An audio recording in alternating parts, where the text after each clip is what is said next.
Olá, galera, meus nobres e minhas nobrezas. Vamos aqui para mais uma aula de análise sintática, começando aqui os estudos para o entendimento dos termos do período simples e nessa aula, de modo especial, nós vamos compreender os tipos de sujeito. Vamos nessa?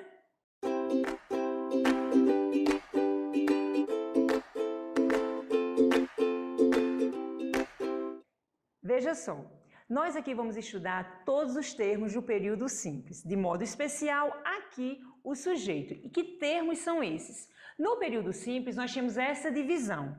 Os termos essenciais são aqueles termos fundamentais que a oração precisa ter, sujeito e predicado.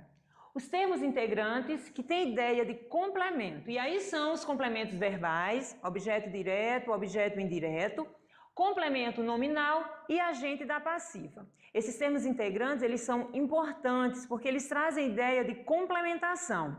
E os termos acessórios são termos adicionais que pode até não estar presente na oração. Vai perder informação, mas são termos ali presentes e precisam ser identificados. Que termos são esses? Os adjuntos, o adnominal e o adverbial, além do aposto.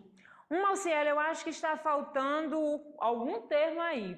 Que termo é esse? O vocativo? Sim, mas a nova gramática diz que o vocativo ele não se integra em nenhuma classificação dessa. É o termo do chamamento e está aí de modo particular. Não é menor nem maior que outro, mas está aí de modo particular. Então vamos aqui compreender o que é interessante nessa aula, nos termos essenciais, no tocante ao sujeito, em que nós precisamos compreender por que esses termos são fundamentais, por que a oração precisa ter sujeito, por que a oração precisa ter predicado.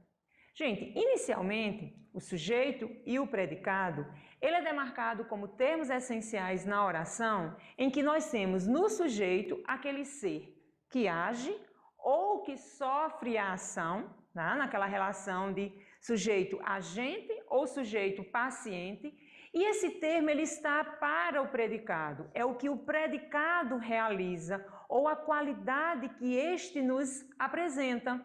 Normalmente nós identificamos o sujeito fazendo pergunta ao verbo, assim, Juliano disse palavras belas. Quem disse palavras belas? Juliano, portanto, Juliano é o sujeito.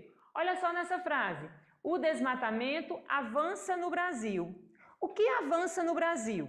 O desmatamento. Portanto, o sujeito é o termo o desmatamento e o predicado que tem como marca aquilo que é fundamental na oração, que é o quê? O verbo. Nós temos aqui avança no Brasil. Esse é o primeiro momento, o momento aí que você precisa entender que os termos essenciais são quais? Sujeito e predicado. O sujeito é o termo que age na oração ou sofre a ação verbal, sendo sujeito paciente, e o predicado é aquele termo em que nele constitui o verbo. Vamos aqui? Então vamos entender devagar, com calma, para que você possa realmente arrasar aqui. E aí, gente, na sequência, nós precisamos compreender aqui a classificação do sujeito. Quais são os sujeitos que se apresentam nas orações? Nós temos aqui 5 sujeitos. 3, eles são determinados. O que isso quer dizer? Nós compreendemos quem é o sujeito, quem é o agente da ação ou quem é o paciente aí da ação verbal. Nós sabemos bem quem é esse sujeito. Existe o sujeito indeterminado. E uma coisa curiosa, eu tinha dito a vocês anteriormente que termo essencial, como o próprio nome diz, é termo que não pode faltar, é essencial, é fundamental. Mas aí nós temos a ocorrência de um tipo de sujeito que é uma oração sem sujeito, parece até brincadeira. Como pode um tipo de sujeito ser uma oração sem sujeito? Mas enfim, há casos em que na estrutura da oração nós não identificamos o sujeito. Por quê? Porque é uma oração sem sujeito. E aí nós vamos precisar entender aí através de algumas indicações, de algumas condições. Mas vamos entender aqui no início, vamos entender aqui no princípio. O que é o sujeito simples? O que a teoria nos diz? O sujeito simples é aquele termo que é constituído por um núcleo. Pode ser um sujeito do tamanho do mundo, com adjuntos, com vários termos aí, mas o sujeito, ele tem apenas um núcleo. Então, quando eu tenho ninguém atrapalhou a aula hoje, o termo ninguém, propositalmente eu escolhi esse pronome indefinido, até mesmo porque em alguns concursos colocam aí como sujeito ninguém, e alguns alunos pensam, ninguém não é sujeito, porque é ninguém, mas é um núcleo. Se é um núcleo, mesmo que a palavra tenha esse sentido, é sujeito. E apresentando assim como um núcleo, é um sujeito simples. Olha só o outro caso, todos concordam com o professor. O núcleo desse sujeito é todos. Lembrando aquela pergunta, quem concordam com o professor? Todos. E assim eu tenho a identificação desse sujeito. A mobilidade urbana é uma urgência. O que é uma urgência? A mobilidade urbana. Mais uma vez, eu identifico aqui o sujeito. E lembrando, qual é aqui o núcleo desse sujeito? Mobilidade. Porque o artigo determina esse substantivo e o adjetivo urbana também determina esse substantivo. Mesmo eu tendo um conjunto de 3 palavras, eu tenho apenas um núcleo que se constitui como sujeito e aí um sujeito simples. Ficou claro isso daqui? Vamos para o próximo? No próximo caso, nós temos aqui o sujeito composto. Como o próprio nome diz, isso fica muito fácil de entender. Se o sujeito simples é constituído por um núcleo, o sujeito composto é constituído por 2 ou mais núcleos. E aí, como é que eu entendo isso? Veja aqui nesses exemplos. O professor e os alunos foram vencedores do prêmio. Eu tenho 2 elementos, 2 constituintes, que se dão aqui como 2 núcleos, portanto, sujeito composto. Olha o outro caso. A mulher e os filhos são os maiores. Olha aqui o outro caso. A mulher e os filhos são as maiores vítimas do feminicídio. Mais uma vez, a presença de 2 núcleos, de 2 elementos que se fundamentam aqui como sujeito composto. Isso é simples, vocês estão vendo aí que são sujeitos explicitamente determinados. Agora falta um sujeito determinado, entenda por determinado porque nós o reconhecemos, que é o sujeito elíptico. Preste atenção numa coisa. Em várias gramáticas vocês podem encontrar outros termos. Vocês podem encontrar sujeito oculto, sujeito desinencial, sujeito implícito, mas também podem encontrar o termo sujeito elíptico. Dá no mesmo. Desinencial, implícito, elíptico ou sujeito oculto. Talvez seja o mais famoso. Como é que eu identifico esse sujeito? Nesse sujeito, nós não há na oração o sujeito em si, lá, explícito. Nós identificamos esse sujeito pela desinência verbal. Por isso que em alguns casos ele é chamado de sujeito desinencial. Quando eu tenho uma frase, assisti ao debate dos presidenciáveis, o termo, o verbo assistir, que já introduz aqui no predicado, é como se dissesse assim, Cielo, mas essa oração aí não é sem sujeito não, porque eu só estou vendo o predicado. Não é, porque eu identifico pela pessoa verbal. Quando eu digo assistir, o que vem aqui ao meu entendimento, a essa semântica, é a primeira pessoa pronominal, eu assisti. Quando eu tenho outro caso, fizemos todas as atividades exigidas. Na verdade, só observando, há um predicado aqui. Cadê o sujeito? Está oculto. Através de quê? Da desinência verbal. Portanto, fizemos que determina a desinência verbal de primeira pessoa do plural é o sujeito aqui determinado. Fácil, não é verdade? Entenderam? Acredito que não há dúvida. E se há, volta aí um pouquinho o vídeo que vocês irão compreender melhor ainda. Vamos para agora o próximo caso. O próximo caso é o sujeito indeterminado. Esse sujeito indeterminado, vamos entender a razão pela qual há esta palavra. Ele não é determinado. Que sujeito é esse? Mas ele existe, não é oração sem sujeito. Só que eu não sei quem é o sujeito, não tenho como determinar, não há núcleo. Também a pessoa verbal não dá conta de determinar. Nós temos 2 condições. Qual é a primeira condição? A primeira condição, a gramática nos diz que é quando o verbo está flexionado na terceira pessoa do plural e que não há referente no contexto, que não há referente na frase. Então eu digo assim, ó, buscaram por mais provas. Eu não sei quem buscou por mais provas. Eu usei esse termo aí do plural para jogar essa indeterminação no entendimento. Ó, vão publicar o edital esta semana. Ó, eu soltei. É uma empresa que vai publicar o edital, supondo aí, mas eu uso o plural para gerar esse entendimento de um caso indeterminado. Nas minhas aulas presenciais, eu gosto de usar um exemplo bem prático. É o seguinte, sou assim na sala, de repente eu entro, aí eu encontro um café derramado no chão. Vamos supor, aí eu digo à turma, ó, derramaram café aqui. Porque eu não posso acusar A ou B quem derramou o café, que eu não vi, eu tenho que ser prudente nisso. Por que eu uso o sujeito indeterminado? Porque eu não identifico esse sujeito. E aí eu uso a expressão, derramaram café aqui. Não ficou claro desta forma? Vamos para outra condição de se identificar o sujeito indeterminado. Nessa outra condição, nós temos um ajuste aí do verbo com o que nós entendemos com a partícula se, o pronome se aí. Uma estrutura que se precisa entender é que o verbo está na terceira pessoa do singular. Vamos começar a pensar. Verbo, terceira pessoa do singular, agregado aí ao pronome se, em que em alguns contextos, em algumas situações, quanto à sua transitividade, este vai marcar o sujeito indeterminado. No entendimento, na semântica, é fácil de se perceber isso. Observem só estes exemplos. Vive-se melhor no campo.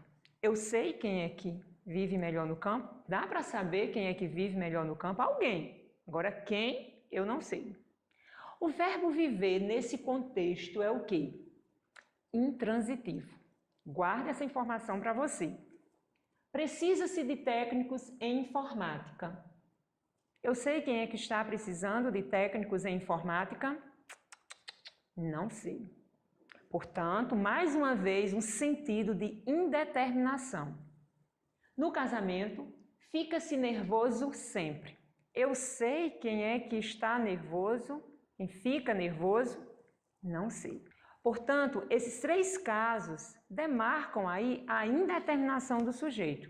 Mas isso é importante entender pela transitividade do verbo também. Os verbos intransitivos, transitivos indiretos, pois quem precisa, precisa de, e verbos de ligação, que estão na terceira pessoa, acompanhado da partícula se, irá apresentar aqui uma oração em que o sujeito é indeterminado.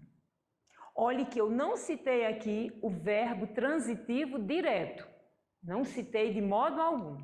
Por isso que eu preciso ficar bem atento a essa questão da transitividade do verbo. Eu trouxe esses dois casos para que vocês possam entender bem. Observe bem o primeiro caso. Ó, o verbo acompanhado da partícula se. O segundo caso, o verbo também acompanhado da partícula se, mas há uma alteração quanto à transitividade. No primeiro exemplo, nós temos: analisam-se os trabalhos acadêmicos. O verbo analisar é transitivo direto. Isso é um impedimento para o sujeito indeterminado. Ele está no plural, algo que acompanha esse termo no plural. No outro caso, nós temos: trata-se de casos evidentes. O verbo tratar-se aqui está acompanhado de um termo que vem com preposição, o que me faz lembrar aqui que o seu complemento é um objeto indireto. O primeiro caso, gente, é um sujeito explícito. Vou dizer por quê. Analisam-se os trabalhos acadêmicos, o verbo, por ser transitivo direto, que acompanha este verbo é uma partícula apassivadora, voz passiva, em que o sujeito sofre a ação. Os trabalhos acadêmicos é o sujeito deste verbo, por isso que ele está flexionado no plural. Observe que se eu transformo essa voz passiva, que é classificada como passiva sintética, eu tenho a analítica, que é aquela que se dá pela locução verbal. Os trabalhos acadêmicos, sujeito, são analisados. Eu não tenho agente da passiva, eu não tenho por quem esses trabalhos foram analisados. Porque, na verdade, a voz passiva sintética não apresenta o agente, porque este apresenta a partícula apassivadora.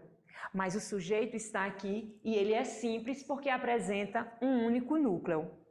No segundo caso, isso não é possível, por o verbo ser um transitivo indireto. E sendo transitivo indireto, estar aí aquela condição do sujeito indeterminado, acompanhado da partícula se, na terceira pessoa do singular, porque mesmo esse termo estando no plural, que é o complemento do verbo, e complemento de verbo não determina a flexão verbal, nós temos o verbo no singular, porque é regra, é condição do sujeito indeterminado. E como se dá esta análise sintática? Verbo transitivo indireto, a partícula se sendo classificada como índice da indeterminação do sujeito, por ser um sujeito indeterminado, e esse termo aqui, que é acompanhado por preposição, o objeto indireto. Tranquilos? Estão compreendendo bem? Então, é preciso entender o sujeito indeterminado quanto à transitividade do verbo, quando este acompanha o pronome se, quando ele é acompanhado pelo pronome se. Se for intransitivo, se for um verbo de ligação ou se for transitivo indireto. Se for um verbo transitivo direto, não há possibilidade alguma de sujeito indeterminado aqui. Ficou entendido? Vamos aqui para mais um entendimento acerca dos tipos de sujeito. Um outro caso é aquele que nos lembra a primeira condição. Terceira pessoa do plural, e essa terceira pessoa do plural sem referente. Porque se eu tiver no contexto uma terceira pessoa do plural sem um sujeito explícito, mas se no contexto eu souber quem são os sujeitos, que sujeito é esse? Oculto. Olha aqui. Júlia e Marcos estudam juntos. Vão fazer um intercâmbio no Canadá. Terceira pessoa do plural. Nessa segunda oração, não há sujeito aqui. Os referentes estão numa oração anterior em que há aí o sujeito composto. Portanto, neste caso, vão fazer o intercâmbio no Canadá, não é um sujeito indeterminado pelo simples fato de ter a terceira pessoa do plural. É um sujeito oculto porque os referentes foram apresentados anteriormente e pelo contexto eu sei quem é o sujeito aqui. Tudo bem? Por fim, gente, nós precisamos entender a oração sem sujeito. É o único caso em que é um termo essencial, mas saber que existem orações na língua portuguesa que não têm sujeito. O primeiro caso que nos chama a atenção aqui é um verbo que eu digo sempre, todo concurseiro tem que saber de cor esse verbo. Como ele ocorre na frase, quando ele é impessoal, quando ele é verbo auxiliar, que é o verbo haver. No caso de uma oração sem sujeito, uma regra máxima que tem aqui é reconhecer o verbo haver como verbo impessoal. E isso acontece quando ele tem sentido equivalente de quê? Sentido equivalente do verbo existir, do verbo ocorrer. Quando o verbo ele é impessoal, existe uma regra contundente aí. Este verbo só pode ser flexionado na terceira pessoa do singular. E assim sendo, nós temos casos de oração sem sujeito. Olha só, havia muitos interessados nesse projeto. Deve haver muitos interessados nesse projeto. Eu tenho um predicado, mas eu não tenho sujeito. Eu não posso ter sujeito, porque o verbo haver é verbo impessoal. E sempre estará na terceira pessoa do singular. Preste bem atenção, mesmo esse termo estando no plural. Às vezes eu posso utilizar isso em uma locução verbal, como no caso, deve haver. O verbo principal é o verbo haver, que está na forma nominal no infinitivo, enquanto que o verbo auxiliar, aquele que apresenta a flexão verbal, que é o verbo deve, está no singular porque a impessoalidade do verbo haver recai sobre ele. Nós temos o verbo e o seu complemento. Na verdade, não há sujeito, mas esse verbo, sintaticamente, é um transitivo direto. Ele apresenta transitividade, ele tem complemento. No caso dessas duas orações, o que não há é sujeito. Vamos aqui entender como se dá de uma outra forma, para que você não fique com dúvida alguma. Olha só, eu disse anteriormente que o verbo haver, no sentido de existir, ele é impessoal. Eu posso substituir, e muitos concursos colocam aí, em que o verbo haver, sendo substituído pelo verbo existir, isso pode acontecer, isso pode ocorrer, vai prejudicar o sentido? Não vai, mas vai alterar a sintaxe. Observem só, havia muitos interessados nesse projeto. Como nós bem observamos aqui, a sintaxe se dá de que modo? O verbo haver é transitivo direto e nós temos o seu complemento. No sentido equivalente, substituindo o verbo haver pelo verbo existir, eu tenho uma alteração. Existem muitos interessados nesse projeto. E aí o verbo existir está no plural. Por quê? Porque ele é pessoal. Neste caso, ele é intransitivo. E sendo intransitivo, aquela parte que está após o verbo, a parte pós-posta ao verbo, é o seu sujeito. Observe que a sintaxe foi alterada, porque o verbo existir não é impessoal, mas nós temos a mesma equivalência de sentido. E isso também vale para os casos aqui de estrutura na locução verbal. Deve haver muitos interessados nesse projeto, com o verbo auxiliar no singular, e devem existir em obediência à parte principal da locução, que é o verbo existir, está flexionado auxiliar no plural, porque o sujeito, muitos interessados nesse projeto, se constitui no plural. Portanto, essa é a equivalência de sentido, mas eu espero que vocês tenham entendido essa relação de sintaxe que se dá entre um e outro. No caso, com o verbo existir, há sujeito. Neste caso aqui, sujeito simples. No caso do verbo haver, é um clássico da identificação da oração sem sujeito. Vamos para outros exemplos? Observem só. Há também uma regra que determina que vai ser oração sem sujeito para as orações que apresentam como verbo fenômenos da natureza. Por exemplo, choveu muito ontem à noite, amanheceu antes do horário previsto. O verbo amanhecer e o verbo chover são verbos que demarcam aí fenômenos da natureza. Mas lembrem-se de uma coisa. Nós não temos palavras na língua portuguesa apenas no sentido denotativo. Existem palavras também no sentido conotativo. O verbo chover, o verbo amanhecer, são verbos que podem estar também no sentido conotativo. Vamos para uns casos aqui? Choveram reclamações na reunião. Choveu água? Não. O verbo chover aqui está no sentido figurado, no sentido conotativo. Como se eu dissesse assim, ocorreram muitas reclamações na reunião. E aqui é um caso em que há sujeito na oração.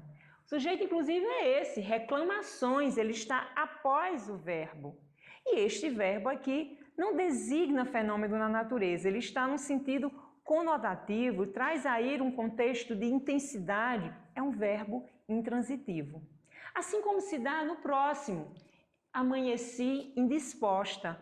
Olha, o sujeito aí é oculto, no sentido de que esta primeira pessoa, eu amanheci indisposta, demarca aí esse verbo. E eu não tenho aqui uma oração sem sujeito. Neste caso, o sujeito é oculto. Os verbos que designam fenômenos da natureza só irão estabelecer uma oração sem sujeito se eles estiverem no sentido denotativo. E não se esqueçam, esses verbos nunca poderão estar em outra flexão que não seja a terceira pessoa do singular. Ficou claro isso daqui? Vamos então aqui para outro caso de oração sem sujeito. Olha só. Está quente hoje. Hoje é ou são 25 de maio. Faz 2 anos que não vejo meu pai. Há dias que espero por esse resultado. Não sei se vocês perceberam, mas aqui tem uma relação de clima, data, tempo. É bem isso. O verbo estar, o verbo ser, estes quando se relacionam com essa ideia de tempo, ideia de data, ideia de clima, assim como o verbo fazer e o verbo haver, também estruturam orações sem sujeito. Ó, está quente hoje, cadê o sujeito? Eu não consigo identificar, porque é uma frase que traz um contexto aqui climático, digamos assim. Nessa segunda frase há uma curiosidade. O verbo aqui pode ficar no plural, apenas na terceira pessoa. Hoje é 25 de maio. A concordância diz que eu também posso dizer hoje são 25 de março, porque pode concordar com o implícito dia 25 de março, por isso que eu posso usar mas pode concordar com o numeral 25, que designa plural, e assim eu também posso falar hoje são 25 de maio. Então, essa relação que se dá quando se expressa em data. Nós não temos sujeito, hoje não é sujeito, hoje é advérbio de tempo, nós temos aqui uma oração também sem sujeito. E por fim, nesses dois casos, o verbo fazer e o verbo haver. Só que o verbo fazer não está no sentido de executar, de realizar uma ação. O verbo fazer está no sentido de tempo decorrido. Assim como o verbo haver, que nesse contexto também não está no sentido de existir, no sentido de ocorrer. É que vale aí o sentido do verbo fazer. E assim sendo, são verbos também impessoais, somente flexionados na terceira pessoa do singular. Faz 2 anos, pelo amor de Deus, não pronuncie fazem 2 anos. Isso é um horror, é um erro fatal em concordância, isso não pode acontecer. Tampouco quanto a há dias que espero por esse resultado, somente no singular, jamais no plural. Ficou clara a explicação que eu passei aqui para vocês? Compreenderam os tipos de sujeito? Acredito que diante de qualquer questão você conseguirá identificar com muita facilidade um termo aí que é o sujeito em sua classificação. Tudo bem? Então eu espero que você tenha gostado, eu espero que você tenha compreendido. Volte aí esse vídeo quantas vezes necessário for para que você possa melhor entender. Não deixe de comentar aqui o nosso vídeo, não deixe de curtir aqui o nosso vídeo. Eu conto com você e eu estou aqui para você. Tudo bem? Então até o nosso próximo vídeo. Sabe o que é que nós vamos falar no nosso vídeo? Tipos de predicado. Vamos entender o nominal, o verbal e o verbo nominal. E assim também entender predicação verbal, predicativos aí, que vai ser um arraso. Você vai entender perfeitamente. Tchau e até breve!